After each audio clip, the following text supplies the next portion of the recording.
Alors, je pense que dans ces pays francophones où tout le monde adore les Français, vous m'en voudrez pas de passer de l'anglais en français pour accueillir une invitée exceptionnelle qui, tout en parlant parfaitement l'anglais, préfère s'exprimer en français, qui est la langue de son pays. Je suis très heureuse, honorée et au nom de vous tous, excitée à l'idée d'accueillir son Altesse la Princesse Royale Leila Alla.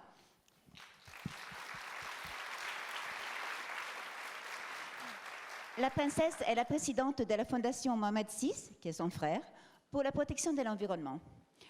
La princesse est une précurseuse parce qu'elle a commencé à s'intéresser à l'environnement à l'époque où nous, on ne savait même pas qu'est-ce que c'était. Dès 1999, elle a décidé de créer quelque chose pour protéger l'environnement et elle s'est battue pour créer sa fondation, dont elle est maintenant responsable. Et elle fait un travail absolument incroyable, non seulement au Maroc, mais dans plusieurs pays à l'étranger. Et vous verrez, elle va vous raconter ce qu'elle fait. En plus, je peux vous dire, moi je ne la connaissais pas avant, c'est une personne généreuse qui a eu la gentillesse de recevoir plusieurs d'entre vous, de leur accorder son temps, son écoute et de s'intéresser à ce que les unes et les autres font. Donc vraiment, un merci de tout cœur. C'est une maman qui s'est bien occupée de faire grandir ses filles. Et alors, quand on a préparé un peu sa venue, on m'a dit, c'est une princesse, mais ce n'est pas une princesse porteuse. C'est une princesse maman. Et je trouve que c'est un superbe exemple d'être une maman, même si on a des responsabilités et des contraintes au quotidien très, très lourdes. Et alors, j'ai découvert que ces deux filles sont tout à fait candidates à venir à nos prochains forums. Donc, on les attend de toutes, n'est-ce pas, à venir s'exprimer sur ce qu'elles font les unes et les autres. Et alors, sans plus tarder, je voulais juste vous dire que vraiment, on est très honorés, on sait que ce combat est très important, mais aussi c'est très important parce que vous savez que le climate change est vraiment l'une des causes du Women's Forum, pour lequel nous sommes très engagés depuis longtemps. Vous savez combien on a œuvré pour la COP21. Vous savez combien on est sur un manifeste pour faire en sorte que l'accord de Paris soit respecté. Et tout ça parce que vous savez que les femmes sont celles qui souffrent le plus de changement climatique. Et avoir une princesse qui est si engagée, c'est un rôle modèle exceptionnel. Je sais qu'elle est vraiment très aimée, très estimée, et que pour les jeunes filles, et pas seulement, c'est vraiment exceptionnel d'avoir quelqu'un comme elle qui donne l'exemple et qui œuvre au quotidien pour préserver la planète. Donc, un grand merci, votre adresse royale. Donc,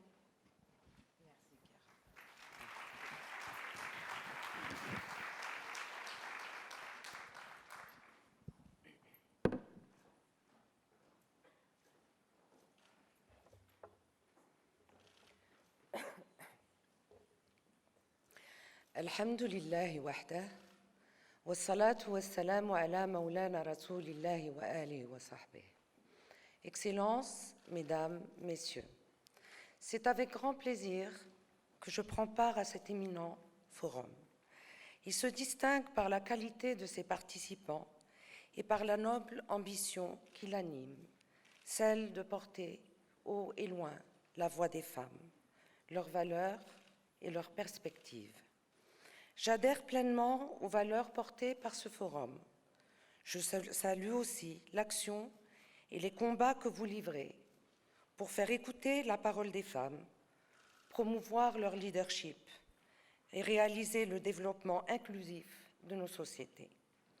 Par mon engagement à la tête de la Fondation Mohamed VI pour la protection de l'environnement, dont Sa Majesté le Roi m'a confié la présidence dès sa création en 2001, je suis particulièrement sensible à ce que peuvent entreprendre les femmes en matière d'action pour le climat, de protection des océans et de développement des énergies propres.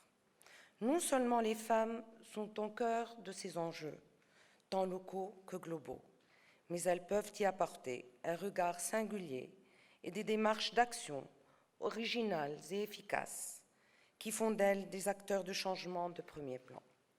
Et c'est là le sens du témoignage que je voudrais partager avec vous aujourd'hui à la lumière de notre expérience au Maroc. Excellences, Mesdames, Messieurs, la voix des femmes doit être entendue. C'est une exigence de justice et d'égalité. C'est aussi un impératif d'efficacité. car l'expérience montre que nul progrès, et moins encore, nul progrès inclusif ou durable, ne peut advenir sans que les femmes en soient auteurs, acteurs et bénéficiaires. Il en est ainsi pour ce qui concerne les enjeux de la croissance inclusive et du développement durable, et c'est bien plus vrai encore pour ce qui est lié aux questions lancinantes et complexes de lutte contre les changements climatiques, de protection des écosystèmes et de garantie d'un droit universel au développement durable.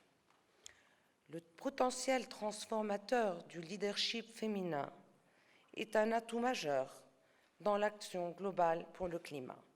Les femmes en témoignent chaque jour par leur engagement, leur persévérance et leur réalisation sur le terrain. Et je tiens à cet égard à rendre un hommage appuyé au combat des femmes dans les pays du Sud et en particulier le combat mené par les femmes africaines. L'action des femmes garantit et maintient la vigilance collective pour appeler et rappeler que l'engagement des États en faveur du climat doit se poursuivre et se concrétiser. Au Maroc, nous avons la chance de construire un cadre légal et institutionnel de plus en plus favorable à la cause environnementale. Grâce à la volonté de Sa Majesté le Roi, la Constitution de 2011 a consacré le droit à un environnement sain et au développement durable.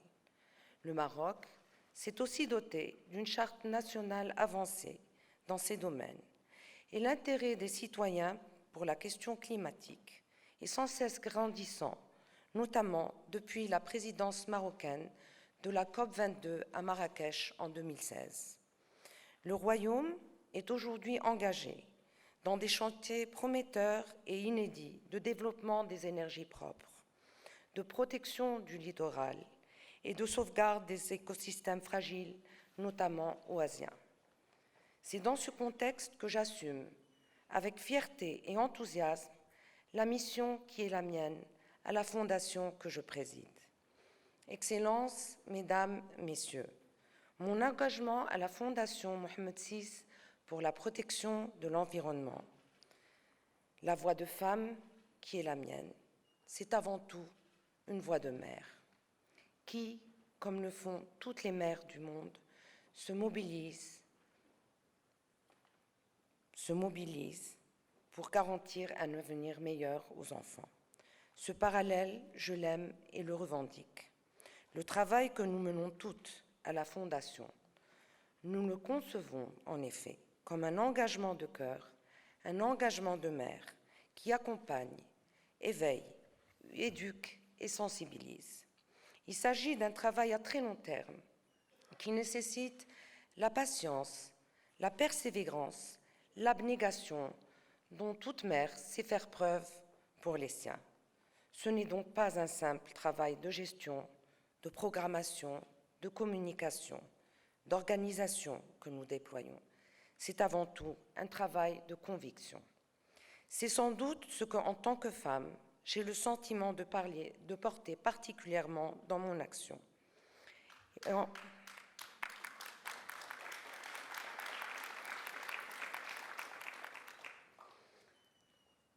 Et en matière de leadership et de management des hommes et des femmes, il n'est de meilleure force de mobilisation que la sincérité et la conviction, car on ne peut porter que ce à quoi on croit.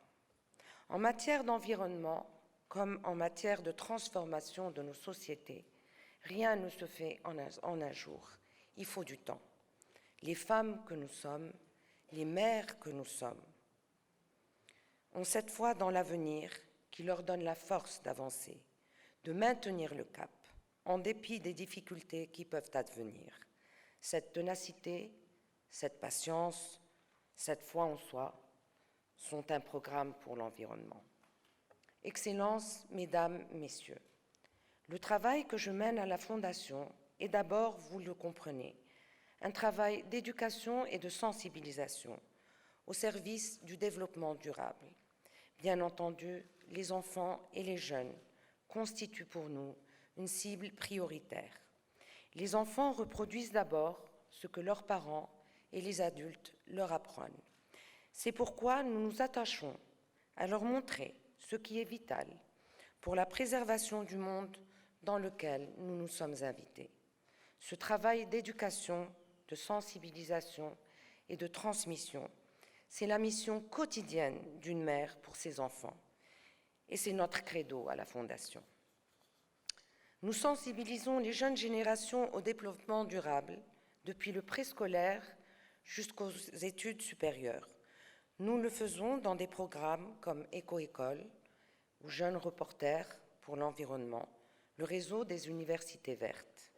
La finalité est de faire entrer l'environnement dans les curricula, les connaissances et les attitudes que nos enfants acquerront, car il importe d'agir en profondeur sur les comportements. Pour mieux convaincre et convertir au développement durable, la Fondation a adopté une pédagogie par l'exemple. Nous montrons aux enfants, sur le terrain, la réalité de la remontée des océans, de la sécheresse, de la désertification, de la pollution urbaine, des déchets. Nous leur montrons les menaces sur la biodiversité. Nous leur montrons que ces phénomènes ne sont pas une fatalité et que chacun peut agir pour améliorer les choses. Nous leur apprenons à trier les déchets dans les éco-écoles pour qu'ils reproduisent ce geste à la maison. Nous les encourageons à choisir une alimentation plus saine, plus respectueuse de l'environnement, à cultiver leurs légumes dans le potager de leur école, à transformer les déchets organiques en compost pour les fertiliser, à mettre en place une irrigation localisée pour économiser l'eau.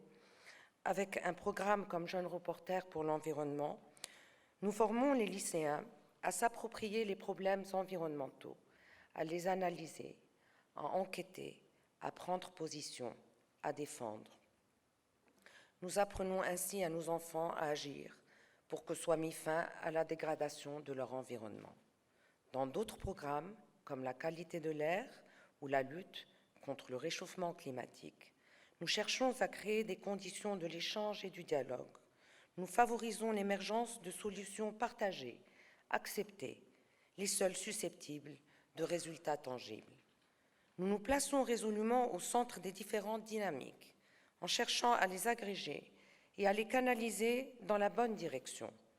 Nous nous insérons dans des initiatives plus larges, comme celles de nos partenaires internationaux, l'UNESCO, l'ICESCO, le PNU, la FAO, l'AFI et tant d'autres que je ne peux tous citer. Excellences, Mesdames, Messieurs, nous menons inlassablement notre travail d'éducation et de sensibilisation de tous, enfants, adultes, organisations, société civile, pouvoir public. Et nous avons toujours la ferme conviction qu'au bout de l'effort, nous réussirons notre pari. Tel est, Mesdames et Messieurs, notre espoir et notre détermination. Tel est le sens de l'engagement que je porte en tant que femme pour la cause du développement durable. Je vous remercie pour votre attention et vous souhaite bonne continuation dans les travaux de ce remarquable forum. Wassalamu alaikum wa rahmatullahi ta'ala wa barakatuh.